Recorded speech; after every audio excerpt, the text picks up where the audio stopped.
Hello student, welcome back to Pragati classes. तो आज हम करेंगे क्लास 10 इंफॉर्मेशन टेक्नोलॉजी का जो आपका एम्प्लॉयबिलिटी स्किल है उसका जो है आपका unit number 2 that is self management skill. इसमें से भी हम अपनी करेंगे टॉप 50 एमसीक्यू क्वेश्चन आंसर। तो स्टार्ट कर लेते हैं क्वेश्चन नंबर 1 से। Self management skill refers to, self management जो स्किल है वो रेफर्स इनमें से किस पॉइंट को करता है, ठीक है ना। तो सेल्फ मैनेजमेंट का मतलब सीधा ये है कि अपने आप को मोटिवेट करके रखना और एक गोल को सेट करना और उसको अचीव करने के लिए जो भी है वो काम पूरी तरीके से लगा देना, तो वो क्या कहलाता है, सेल्फ मैनेजमेंट स्किल। तो फर्स्ट क्वेश्चन का आपका डी ऑप्शन करेक्ट हो जाएगा। Self management skills refers to motivating oneself and setting goals.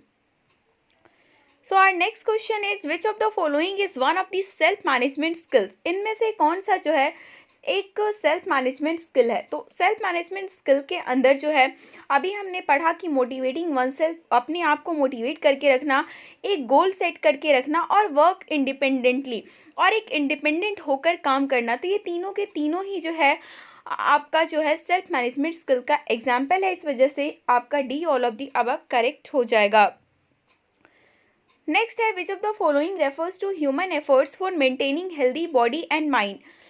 मतलब human efforts for maintaining healthy body and, मतलब बॉडी और माइंड दोनों ही हेल्दी रहे और उसके लिए जो ह्यूमन एफर्ट करता है उसको क्या बोलते हैं, तो उसको बोला जाता है stress management. Stress management refers to the human efforts for maintaining healthy body and mind. Next question है हमारे पास यहाँ पर फिल इन द ब्लैंक्स दिया हुआ है, is or are stress management technique. Stress management technique इनमें से कौन सा है। तो स्ट्रेस को मैनेजमेंट करने के लिए बहुत सारी टेक्निक्स है जिसमें से फिजिकल एक्सरसाइज भी है, योगा भी है, मेडिटेशन भी है, जिस वजह से आपका all of the above correct हो जाएगा। नेक्स्ट है which includes a series of postures and breathing exercise to control body and mind. इनमें से कौन सा जो है एक सीरीज ऑफ पोस्चर है, उसके अलावा ब्रीथिंग एक्सरसाइज है to control body and mind. Body और माइंड को कंट्रोल करने के लिए जो हम एक्सरसाइज करते हैं, चाहे वो सीरीज ऑफ पोस्चर हो या फिर ब्रीथिंग हो, तो उसको अल्टीमेटली क्या कहा जाता है, तो वो क्या है, योगा। ओके, अब नेक्स्ट क्वेश्चन है is a practice where an individual is suppose to focus his or her mind. मतलब अब अपने माइंड पर फोकस करने के लिए जो बात होती है ना, तो वो क्या है, मेडिटेशन और योगा इज डिफरेंट। जैसे आप यहाँ पर देखोगे ना, दोबारा से आप देखो, जब हम योगा कर रहे हैं तो हमारे पास क्या है, series of postures and breathing exercise to control body and mind. Body and mind को कंट्रोल करना, यहाँ पर क्या है, अपने माइंड पे फोकस करना, तो वो चीज़ क्या कहलाता है, मेडिटेशन। तो 6 क्वेश्चन का आपका सी ऑप्शन करेक्ट हो जाएगा। नेक्स्ट है physical exercise is used as stress management technique. Physical exercise को भी हम स्ट्रेस मैनेजमेंट टेक्निक के रूप में यूज करते हैं बिकॉज, क्योंकि, ठीक है ना, उसके पीछे का क्या कारण है, इट इम्प्रूव्स ब्लड सर्कुलेशन, उससे हमारा ब्लड सर्कुलेशन अच्छा होता है, हमारी सेल्फ इमेज भी इम्प्रूव होती है और हमें अच्छा फील होता है, और जिसके बाद हम कोई भी काम करने के लिए एक्टिव हो जाते हैं पूरी तरीके से। जिस वजह से ये तीनों ही जो कारण है जिसकी वजह से फिजिकल एक्सरसाइज को as a stress management technique के रूप में यूज किया जाता है। अब नेक्स्ट क्वेश्चन है the ABC of stress management refers to. Stress management का जो है एबीसी का फुल फॉर्म ले देखिए, आपसे फुल फॉर्म पूछा हुआ है क्योंकि आपके बुक में ऑलरेडी गिवन है, ठीक है ना। तो ऑप्शन नंबर ए आपका करेक्ट है, एडवर्सिटी बिलीफ कॉन्सिक्वेंस। जैसे कोई भी इवेंट आता है तो एडवर्सिटी का मतलब कि जो भी प्रॉब्लम आई हुई है दैट इज एडवर्सिटी, जो इवेंट आई हुई है। बिलीव्स का मतलब क्या है, अब हम उसमें देखेंगे कि हम इस इवेंट को किस तरीके से डील करेंगे और फिर जो भी हम करेंगे उसका कॉन्सिक्वेंसेस, उसका रिजल्ट क्या आया, ठीक है ना। तो 8th का आपका ए ऑप्शन करेक्ट है। नेक्स्ट है Sahil is doing his work very efficiently. Sahil अपने काम को बहुत ही एफिशिएंटली तरीके से कर रहा है, वो स्ट्रेस मैनेजमेंट टेक्निक को भी फॉलो कर रहा है, that helps him to give strength. मतलब वो एक ऐसी स्ट्रेस मैनेजमेंट टेक्निक को यूज कर रहा है जिसकी वजह से उसे स्ट्रेंथ मिलेगी। तो इसमें से कौन सा टेक्निक वो फॉलो कर रहा है, ठीक है ना। तो इनों में से वो हेल्दी डाइट जो टेक्निक है उसको फॉलो कर रहा है। तो आपका जो है ना स्ट्रेस मैनेजमेंट टेक्निक में से एक हेल्दी डाइट भी एक इंक्लूडेड है। इवन जो स्लीप है वो भी है, जो है स्ट्रेस मैनेजमेंट टेक्निक के अंदर शामिल किया जाता है कि कम से कम किसी भी इंसान को 7 घंटे तो सोना ही चाहिए। विच amount of daily sleep is best for following. कौन सा जो है मतलब सोने के लिए सबसे बेस्ट समय क्या होता है, तो एटलीस्ट 7 आवर्स जो है सबको सोना ही चाहिए। नेक्स्ट क्वेश्चन है, if someone is worried that he or she will not perform well in exam or career, feel pressurized and have a fear of failure in life, this situation gives birth to। अब कोई इंसान इतना ज़्यादा worried है क्योंकि उसने अपने exam अपने करियर में अच्छा परफॉर्म नहीं किया है, जिस वजह से काफ़ी प्रेशराइज है और उसको ये डर है कि वो अपनी ज़िंदगी में फेल हो जाएगा। तो ये सिचुएशन किस चीज़ को जन्म देगा? ये सिचुएशन जो है स्ट्रेस को जन्म देगा, ठीक है ना। तो 11th का आपका ए ऑप्शन करेक्ट हो जाएगा। नेक्स्ट है, student may feel which type of stress if they are unable to submit their assignment. Student जब अपने असाइनमेंट को सबमिट नहीं कर पाते हैं तो उन्हें किस टाइप का स्ट्रेस होता है, ठीक है ना। तो उन्हें जो है इस सिचुएशन में एक मेंटल टाइप का स्ट्रेस होगा। तो 12th क्वेश्चन का आपका सी ऑप्शन करेक्ट है। नेक्स्ट है, irritation, impatience, loneliness, upset mood and anxiety are the signs of. तो ये जो साइन है ना वो किस टाइप के स्ट्रेस को दिखाता है? तो ये भी आपका जो एग्जाम्पल है वो किसका है? मेंटल स्ट्रेस का है। नेक्स्ट है, breathlessness, dry mouth, indigestion at extra sign of which type of stress.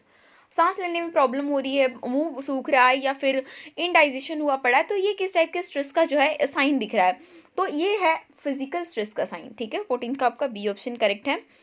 Next है, which type of stress makes a person worrisome, less productive and may lead to various disorder. इनमें से कौन से type का stress जो है इंसान को बहुत ही चिंतित में रखता है, उसका प्रोडक्टिव मतलब वो जो काम कर रहा है उसका आउटकम भी सही से नहीं आता है और काफ़ी सारे डिसऑर्डर में भी उसको ले जा सकता है। तो ये इस जो है ये किस टाइप का स्ट्रेस होता है? ये एक नेगेटिव टाइप का स्ट्रेस होता है, ठीक है ना। पॉजिटिव स्ट्रेस में तो डेफिनेटली इस टाइप का कुछ होगा नहीं ना। फाइनेंशियल स्ट्रेस में भी इंसान इतना ज़्यादा बुरी तरीके से नहीं हो जाएगा कि हाँ वो उसका प्रोडक्टिव भी घट जाए, ठीक है। तो ऑप्शन नंबर ए आपका करेक्ट हो जाएगा। नेक्स्ट है, which of the following activity does not reduce the stress. इनमें से कौन सी ऐसी चीज़ है जिसकी वजह से हमारा स्ट्रेस कम नहीं होगा? टाइम मैनेजमेंट करेंगे स्ट्रेस कम होगा, फिजिकल एक्सरसाइज करेंगे डेफिनेटली स्ट्रेस कम होगा, हेल्दी डाइट लेंगे तो भी हमारा स्ट्रेस मैनेजमेंट होगा, लेकिन आप चिंता फील करोगे तब तो भैया बिल्कुल भी स्ट्रेस कम नहीं होने वाला है। और हमसे नहीं पूछा था जिस वजह से हमारा सी ऑप्शन हो गया करेक्ट। नेक्स्ट है, making a list of work and assign them specific rank to finish is considered in which of the following time management steps. मतलब काम का एक लिस्ट बनाना और फिर उसको असाइन करना, एक रैंक देना कि पहले मुझे ये करना है, फिर ये करना है, फिर ये करना है। तो ये जो है टाइम मैनेजमेंट का कौन सा वाला स्टेप है? तो ये जो है ना प्रियोरिटाइज का है, मतलब हम प्रियोरिटी देते हैं कि मेरे पास इतने काम है, पहले मैं ये, पहले फिर ये, फिर ये, फिर ये, फिर ये मुझे करना है, ठीक है। तो वो आपका नेक्स्ट क्वेश्चन देखते हैं। मीरा वो studying from Google classroom. Meera जो है गूगल क्लासरूम से पढ़ रही थी, लेकिन कुछ ही मिनट बाद वो व्हाट्सएप पे चैट करना शुरू कर देती है। तो इनमें से कौन सा टाइम मैनेजमेंट वो सही से फॉलो नहीं कर पा रही है, ठीक है ना। तो वो उसका जो है ना टाइम मैनेजमेंट में आपको अपने ऊपर कंट्रोल रखना भी बहुत ज़रूरी होता है। तो इस यहाँ पर इसके साथ प्रॉब्लम क्या हुआ कि अपने ऊपर कंट्रोल नहीं रख पाई, एक मैसेज आया और वो चैट्स में लग गई, ठीक है। तो 18 का सी ऑप्शन हो गया करेक्ट। नेक्स्ट है, impact of stress depends on. अब जब स्ट्रेस होगा तो उस जो स्ट्रेस का इम्पैक्ट किस चीज़ पर डिपेंड करेगा कि स्ट्रेस का कैसा इम्पैक्ट पड़ रहा है, ये उस इंसान के एज पे डिपेंड करेगा, उसका हेल्थ कैसा है उस पर भी डिपेंड करेगा, उसका किस टाइप का प्रोफेशन है इस पर भी डिपेंड करेगा और कैसी उसकी लिविंग कंडीशन है। तो इम्पैक्ट ऑफ जो स्ट्रेस है ना ये इन तीनों चीज़ों पर डिपेंड करेगा, जिस वजह से 19 का डी ऑप्शन करेक्ट है। नेक्स्ट है, which of the following are consequences of stress. Stress के क्या कॉन्सिक्वेंसेज देखने को मिलता है, मतलब उसका क्या रिजल्ट जो है देखने को मिलता है जब कोई बंदा स्ट्रेस हो जाता है। तो उसमें क्या है कि वो जो उसकी एबिलिटी है वो कम हो जाती है, वो सही से काम नहीं कर पाएगा। इसके अलावा उसकी इमोशनल फिजिकल हेल्थ को भी वो हार्म कर सकता है और अगर कुछ ज़्यादा ही स्ट्रेस हो जाए तो कुछ खतरनाक भी हो सकता है। इस वजह से इस क्वेश्चन का भी आपका all of the above correct हो जाएगा। विच of the following is one of the science of stress. Stress का इनमें से कौन सा साइन है? स्ट्रेस जब इंसान को होगा तो टायर्डनेस भी फील करेगा, उसको हेडेक भी फील होगी और वो अपने आप को लो भी फील करेगा। तो यहाँ पर भी आपका 21 का डी ऑप्शन हो गया करेक्ट। नेक्स्ट है, converting weakness into strength and strength into an exceptional talent is known as. अपनी वीकनेस को स्ट्रेंथ में चेंज करना और अपनी स्ट्रेंथ को एक एक्सेप्शनल टैलेंट में बदल देना, इसको क्या कहते हैं? तो इसको कहा जाता है सेल्फ अवेयरनेस, ठीक है। अब ये जो आपका 22 क्वेश्चन का आपका ऑप्शन हो गया करेक्ट। अब आगे चलते हैं। Being means that you can identify your strength and weakness. इनमें से मतलब अगर आप अपनी स्ट्रेंथ को और अपनी वीकनेस को आइडेंटिफाई कर पा रहे हो, इसका मतलब आप किस टाइप के हो, या फिर कोई भी बंदा वो किस टाइप का है। अगर वो बंदा सेल्फ अवेयर है तभी वो अपनी स्ट्रेंथ को भी जानेगा और अपनी वीकनेस को भी जानेगा। नेक्स्ट क्वेश्चन है, ability to work independently can be enhanced by being. अगर काम करना है इंडिपेंडेंटली ठीक है ना, अपने ऊपर उसको अपने काम के लिए किसी को सहारे की ज़रूरत ना हो, ठीक है ना, अपने काम के लिए उसको किसी के सहारे की ज़रूरत ना हो, तो ऐसी एबिलिटी को can be enhanced by being. तो इस एबिलिटी को किस तरीके से इन्हेंस किया जा सकता है, इस एबिलिटी को किस तरीके से बढ़ाया जा सकता है, सेल्फ अवेयर हो गए, सेल्फ मोटिवेट हो गए, और अपने आप को सेल्फ रेगुलेट करके भी। तो ऑल ऑफ दी अबव यहाँ पर भी अब आपका हो गया करेक्ट। नेक्स्ट है ability to turn an idea into an action is called. एक ऐसी एबिलिटी जिसमें कोई इंसान एक आइडिया को एक्शन में परिवर्तन कर दे, तो उस चीज को क्या कहते हैं, उस चीज को कहा जाता है सेल्फ मोटिवेशन।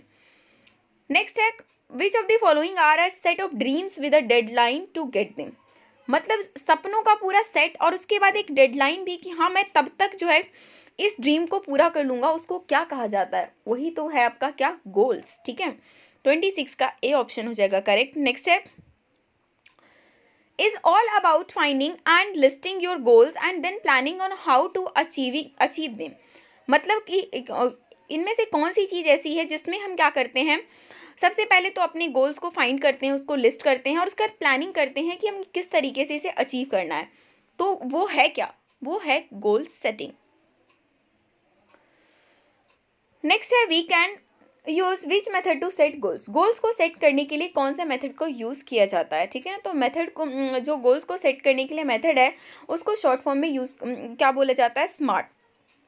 बेसिकली एक एक्रोनियम है जिसका फुल फॉर्म जो है ना, स्मार्ट का फुल फॉर्म स्पेसिफिक, मतलब कि गोल्स कैसे होना चाहिए, स्पेसिफिक होना चाहिए, मेजरेबल होना चाहिए, अचीवेबल होना चाहिए, मतलब गोल्स ऐसा रखो जो कि अचीव भी किया जा सके, रियलिस्टिक होना चाहिए, और सबसे बड़ी बात टाइम बाउंड होना चाहिए। ऐसा नहीं कि आपने गोल सेट कर दिया जी कभी ना कभी तो पूरा कर ही लेंगे, उसमें टाइम बाउंडेशन भी जरूर होना चाहिए। तो यही है आपका स्मार्ट का फुल फॉर्म। अब नेक्स्ट क्वेश्चन वही सारे हैं, in SMART method S refers to, इसलिए आपको सारे फुल फॉर्म अच्छी तरीके से याद होना चाहिए, ठीक है ना। स्मार्ट मेथड में एस किस चीज को रेफर करता है, अभी मैंने बताया एस का मतलब क्या है, स्पेसिफिक है। In SMART method M refers to, M किस चीज को रेफर कर रहा है, ठीक है ना, एम जो रेफर्स कर रहा है वो मिजरेबल को कर रहा है, क्योंकि जो गोल्स होने चाहिए वो मिजरेबल भी होने चाहिए। नेक्स्ट है ए किसको रेफर कर रहा है, तो ए जो रेफर कर रहा है वो अचीवेबल को कर रहा है, क्योंकि गोल्स ऐसा होना चाहिए जो कि अचीव किया जा सके। आर किस चीज को रेफर करता है, तो आर जो है रियलिस्टिक को रेफर करता है कि आप गोल्स ऐसा चुनो जो कि रियलिस्टिक हो। आप एक स्पेशली कर दोगे कि हाँ हम तो मंगल ग्रह में जाके अपना घर बनाएंगे, इस टाइप का गोल रखेंगे, तो ये इस टाइम पे अभी रियलिस्टिक नहीं हो सकता है, ठीक है ना।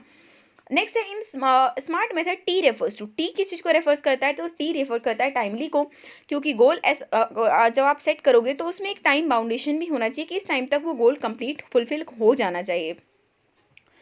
नेक्स्ट है question number 34, qualities of self motivated people S और आर। जो सेल्फ मोटिवेटेड पीपल होते हैं उनके अंदर कौन सी क्वालिटी पाई जाती है, तो वो बहुत फोकस्ड होंगे। जो भी बंदा सेल्फ मोटिवेटेड होगा ना वो अपने काम को लेकर काफ़ी फोकस होगा, उसको पता होगा कि क्या इंपॉर्टेंट है और वो अपने सपने को पूरा करने के लिए पूरी तरीके से डेडिकेट रहेगा। तो इस वजह से ऑल ऑफ दी अबव हमारा करेक्ट हो जाएगा। नेक्स्ट है the feeling of self awareness enhances our. Feeling जो आती है ना अपने अंदर सेल्फ अवेयरनेस की, तो ये किस चीज़ को एनहेंस करने का काम करता है, ये किस चीज़ को बढ़ाने का काम करता है। तो इससे हमारा सेल्फ कॉन्फिडेंस, अपने ऊपर कॉन्फिडेंस बढ़ता है। जब हमारे अंदर सेल्फ अवेयरनेस की भावना आती है तो उसके साथ ही हमारे पास कॉन्फिडेंस भी आता है। नेक्स्ट है nature walk, yoga and community activities help us fight stress due to. अब हम क्या करते हैं, नेचर में जाकर बोला जाता है कि ऐसे तो नहीं बोला जाता ना घर में घूमो या कमरे में घूम लो, हमेशा एक नेचर के साथ घूमना, योगा करना, कम्युनिटी एक्टिविटी करना, ये हमें भी स्ट्रेस से दूर करने के लिए काम आता है। क्यों, क्योंकि यहाँ पर इन्वायरमेंट में परिवर्तन होता है, ठीक है। तो 36 का बी ऑप्शन करेक्ट है। नेक्स्ट है which of the following shows your ability to participate as a member of a team. इनमें से कौन सा जो है आपकी एबिलिटी को शो करता है कि आप किसी जो है टीम के मेंबर के रूप में आप उसे पार्टिसिपेट कर सकते हो, ठीक है ना। तो वो तभी कर सकते हो जबकि आपके अंदर इंटरपर्सनल स्किल्स होने चाहिए, ठीक है। नेक्स्ट क्वेश्चन है 3 broad areas influenced by self management do not include. Self management के अंदर जो है ना 3 ब्रॉड एरियाज है। अब इसमें से इनमें से कौन सा शामिल नहीं है, मतलब 3 अगर हमें पता होगा तो हम चौथा तो अपने आप ही निकाल देंगे एलिमिनेशन मेथड से। तो आपको बता दें कि सेल्फ मैनेजमेंट के लिए जो है ना 3 चीज़ें बहुत ज़रूरी है, सेल्फ अवेयरनेस होना, पॉजिटिविटी रखनी और स्ट्रेस को मैनेजमेंट करना, लेकिन उसके अंदर कम्युनिकेशन स्किल्स को शामिल नहीं किया गया है। इस वजह से आपका डी ऑप्शन करेक्ट है। नेक्स्ट है Seema gets up at 5 AM and goes for her dance classes. Then she comes home and finishes her homework before going to school. She does this all by herself. वो अपने आप करती है, उसको कोई forcefully नहीं करवा रहा, एकदम अपने आप ही कर रही है, सेल्फ मोटिवेट होकर ये सारी की सारी काम कर रही है। तो यहाँ पर सीमा कैसी है, मैंने आपको घर बता ही दिया कि यहाँ पर सीमा कैसी है, सेल्फ मोटिवेटेड गर्ल है। तो 39 का आपका बी ऑप्शन हो गया correct. Understanding to what I am good at is known as, इस चीज़ को समझना, मतलब इस अगर कोई इंसान ये जान लिया ना कि मैं किस चीज़ में अच्छा हूँ, इस चीज़ को समझ लिया, तो उस चीज़ को क्या बोला जाता है, वो हमारी स्ट्रेंथ होती है। नेक्स्ट है Rahul did not like to lose any game और स्पिट। राहुल को बिल्कुल भी ये पसंद नहीं है कि वो कोई भी गेम में या कोई भी स्पोर्ट में हार जाए। तो ये उसकी क्या है, क्या उसकी पॉजिटिव फीलिंग है, स्ट्रेंथ है, वीकनेस है, या फिर इमोशनल इंटेलिजेंस है। तो ऐसी जो भावना है ना, ये वीकनेस कहलाती है, क्योंकि ये कोई बात थोड़ी ना है कि आप किसी गेम में किसी स्पोर्ट में हारोगे ही नहीं, ठीक है ना। तो कभी ना कभी ये गेम है, तो कभी ना कभी तो ऐसा हो सकता है कि हार जीत तो इसमें लगा ही रहता है। तो इस वजह से जो है ये इस टाइप का जो है एक वीकनेस हुआ। नेक्स्ट है which of the following stress management technique will help us to become more active. इनमें से कौन सा स्ट्रेस मैनेजमेंट टेक्निक जो है हमें ज़्यादा एक्टिव बनाने में हेल्प करता है, ठीक है ना। ज़्यादा एक्टिव बनने के लिए बहुत ज़्यादा ज़रूरी होता है कि आप फिजिकल एक्सरसाइज करें। नेक्स्ट है mister Ajay is very adaptable. Mister Ajay जो है बहुत ही ज़्यादा अडेप्टेबल हैं। इसका क्या मतलब है, अडेप्टेबल का मतलब एक ऐसा इंसान जो कि हर सिचुएशन में अपने आप को ढाल ले, ठीक है ना। ऑप्शन नंबर सी हमारा करेक्ट हो जाएगा, stick with best practices and ready for new changes. मतलब कोई नया परिवर्तन है तो उसके लिए वो तैयार रहता है। वैसे अडेप्टेबल वही पर्सन होते हैं जो क्या करते हैं, किसी भी सिचुएशन में अपनी को ढाल लेते हैं। ओके, नेक्स्ट है Rohit was extremely excited to break the good news to his mother of his winning the highest amount of scholarship. This is an example of, Rohit बहुत ज़्यादा एक्साइटेड है क्योंकि उसके पास एक गुड न्यूज़ है कि उसने सबसे ज़्यादा स्कॉलरशिप जीता है, और वो उसको अपनी मम्मी को बताने के लिए काफ़ी ज़्यादा एक्साइटेड है। तो ये किस टाइप का एग्जाम्पल हुआ, क्या ये स्ट्रेस है, यू स्ट्रेस है, ये डिस्ट्रेस है, या फिर सेल्फ मैनेजमेंट है। तो इस चीज़ को बोला जाता है you stress. You stress is the positive form of stress. जब पॉजिटिव फॉर्म ऑफ स्ट्रेस होता है ना, उसको बोला जाता है यू स्ट्रेस। मतलब यहाँ पे इंसान ऐसा नहीं बड़ा टेंशन में, भैया हमारे साथ क्या होगा, यहाँ पे वो खुशी जो है ना उसके अंदर एकदम रह ही नहीं पा रही, वो अपनी मदर को ढूंढ रहा है, एक्साइटेड है काफ़ी ज़्यादा कि वो इस न्यूज़ को फटाफट से बता डाले। तो उसको क्या बोला जाता है, positive form of stress is called you stress.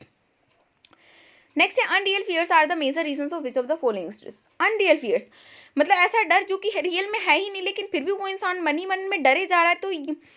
तो इनमें मतलब ये किस चीज़ का एक रीज़न हो सकता है, ठीक है।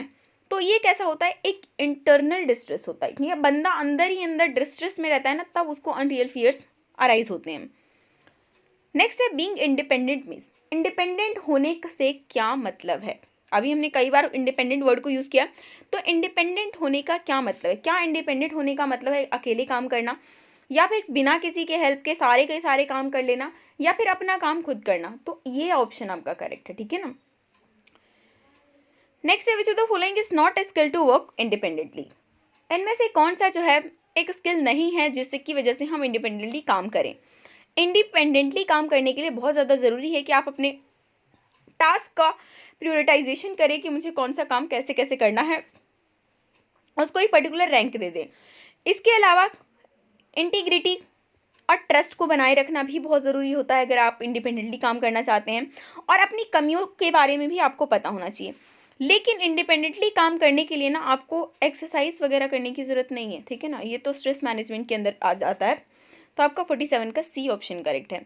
नेक्स्ट है Mridul works hard to get the best student award at the end of the year. Mridul जो है बहुत ही हार्डवर्क कर रहा है ताकि उसको बेस्ट स्टूडेंट का अवार्ड मिले। तो ये किस टाइप का मोटिवेशन, मोटिवेशन दो तरीके के होते हैं, एक इंटरनल एक एक्सटर्नल, ठीक है। तो यहाँ जब कोई बंदा ना कोई काम इसलिए कर रहा है ताकि उसे रिवॉर्ड मिले, अप्रिसिएशन मिले, रिकॉग्निशन मिले, तो इस टाइप के जो है मोटिवेशन को बोला जाता है एक्सटर्नल मोटिवेशन, ठीक है।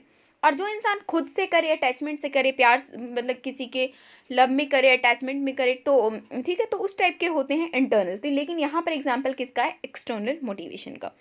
नेक्स्ट है which of the following can be considered as internal motivation. Internal motivation इनमें से कौन सा है। अब रिवॉर्ड, एप्रिसिएशन, रिकॉग्निशन मैंने बता दिया आपको एक्सटर्नल है, लेकिन लव जो है ना वो इंटरनल मोटिवेशन है।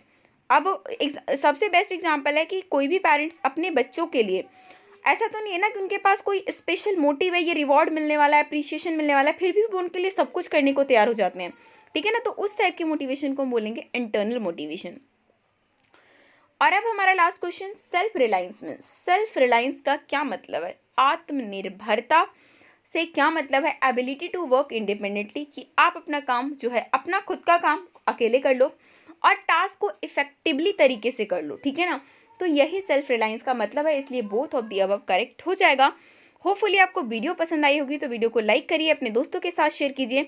चैनल पे नए हैं तो सब्सक्राइब करके बेल आइकन क्लिक कर लीजिए ताकि नई वीडियो की नोटिफिकेशन आपको तुरंत मिल सके। और आपने कोई भी यूनिट, कोई भी आपका जो मिस आउट हुआ है वीडियो, तो उसको प्लेलिस्ट में जाकर जो है सारी वीडियोस को देख डालिए एग्जाम से पहले।